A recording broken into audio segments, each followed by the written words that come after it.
नमस्कार, मैं ज्योति श्रीवास्तव। आप देख रहे हैं सत्य सवेरा न्यूज। डालते हैं नजर आज की खास खबर पर। जम्मू कश्मीर के पहलगाम हमले की प्रथम बरसी के अवसर पर आज महानगर कांग्रेस कमेटी द्वारा श्रद्धांजलि सभा का आयोजन किया गया। इस अवसर पर महानगर अध्यक्ष सुनील कृष्ण गौतम के नेतृत्व में कांग्रेस कार्यकर्ताओं ने कांग्रेस कार्यालय कमला नेहरू भवन पर एकत्र होकर हाथों में पोस्टर एवं मोमबत्तियां लेकर हमले में शहीद हुए नागरिकों को भावभीनी श्रद्धांजलि अर्पित कर अपनी संवेदनाएं व्यक्त की। महानगर अध्यक्ष सुनील कृष्ण गौतम ने कहा कि पहलगाम की घटना देश के लिए अत्यंत दुखद और पीड़ादायक थी। इस हमले में निर्दोष नागरिकों की जान जाना मानवता पर आघात है। उन्होंने कहा कि कांग्रेस पार्टी हमेशा शहीदों और उनके परिवारों के साथ खड़ी है और ऐसे कृत्यों की कड़ी निंदा करती है। पीसीसी सदस्य उग्रसेन मिश्रा ने अपने बयान में कहा कि आतंकवाद के खिलाफ पूरे देश को एकजुट होकर लड़ने की आवश्यकता है। उन्होंने कहा कि शहीदों की कुर्बानी को कभी भुलाया नहीं जा सकता और उनकी स्मृति में इस प्रकार के कार्यक्रम हमें एकजुट रहने की प्रेरणा देते हैं। इस अवसर पर प्रमुख रूप से सेवादल जिला अध्यक्ष फ्लावर नकवी, कविंद्र साहनी, पंकज। क्या संदेश है? देखिए, सबसे पहले फिर मैं आप लोगों के माध्यम से पहलगाम में हमारे जो पर्यटक निर्दोष नागरिक गए थे, जो कायराना हमला आतंकवादियों का हुआ है, उसके लिए हम फिर से उनको विनम्र श्रद्धांजलि देते हैं और इस आतंकवादी घटना की घोर निंदा करते हैं और साथ ही सरकार की भी घोर निंदा करते हैं। ऐसे स्थानों पर अगर सरकार को सुरक्षा व्यवस्था में चूक अगर होती है तो ये सरकार की जिम्मेदारी है। देखिए, भारतीय जनता पार्टी का प्रक्षोभ रूप से कहीं ना कहीं इस घटना में हाथ दिखता है, क्योंकि अभी तक कोई आतंकी पकड़ा नहीं गया। उस समय चुनाव का दौर था। चुनाव के समय पाकिस्तान में तमाम हथकंडे अपना करके जो है हमारी वीर सैनिकों ने जो पराक्रम महिलाओं ने दिखाया, दुश्मन की नब्ज को तोड़ा।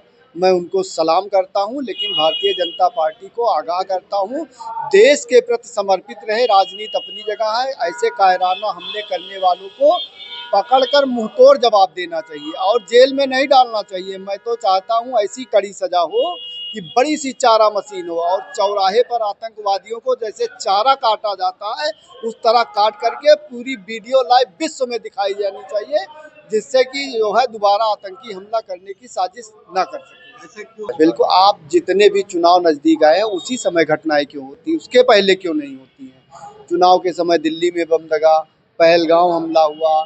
आप चुनाव, लोकसभा के चुनाव के समय हमारा जो है वो पठानकोट कहाँ जो है 40 सैनिक मारे गए। तो ये सब क्या है? आज तक आप आरडीएक्स का पता नहीं लगा पाए, गाड़ी कौन सी थी, कहाँ से आई, आज तक आप बता नहीं पाए।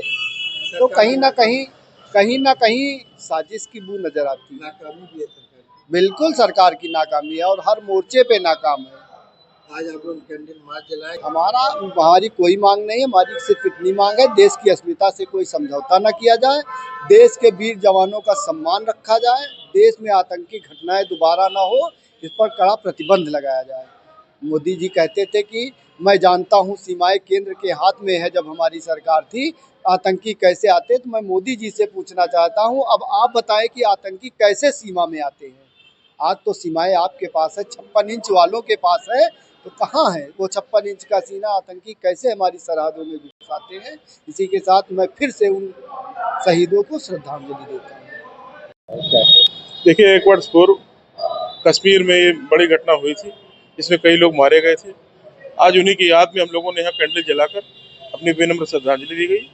हमारे तमाम कांग्रेसी कार्यकर्ता, हमारे बड़े भाई उग्रसेन मिश्रा जी, कविंद्र साहनी जी, पंकज सिंह जी, कल्लू शर्मा जी, धर्मेंद्र सिंह फास्टर जी, ये सब लोग यहाँ मौजूद रहे और आज ये संकल्प लिया गया कि यह सरकार जो कि इस आतंकवादी हमले के बाद इसको इशू बनाकर चुनाव में इसका फायदा लेने का प्रयास कर रही थी, आज एक साल बीतने के बावजूद किसी भी जांच एजेंसी द्वारा इस घटना का कोई भी पर्दाफाश नहीं किया गया। प्रधानमंत्री को आगे आना चाहिए एक वर्ष की बरसी पर। जिस तरह का आंसू उन्होंने उस समय बहाया था, आज भी बहाकर बताना चाहिए कि एक साल में उन्होंने कौन सी जांच उनकी एजेंसियों ने की, इस सरकार में कितने दोषी पकड़े गए और वह हमला कौन था, लोग कहाँ से आए थे। इन सभी चीजों पर नरेंद्र मोदी ने चुप्पी साध ली और इस घटना का पटाक्षेप कर दिया गया।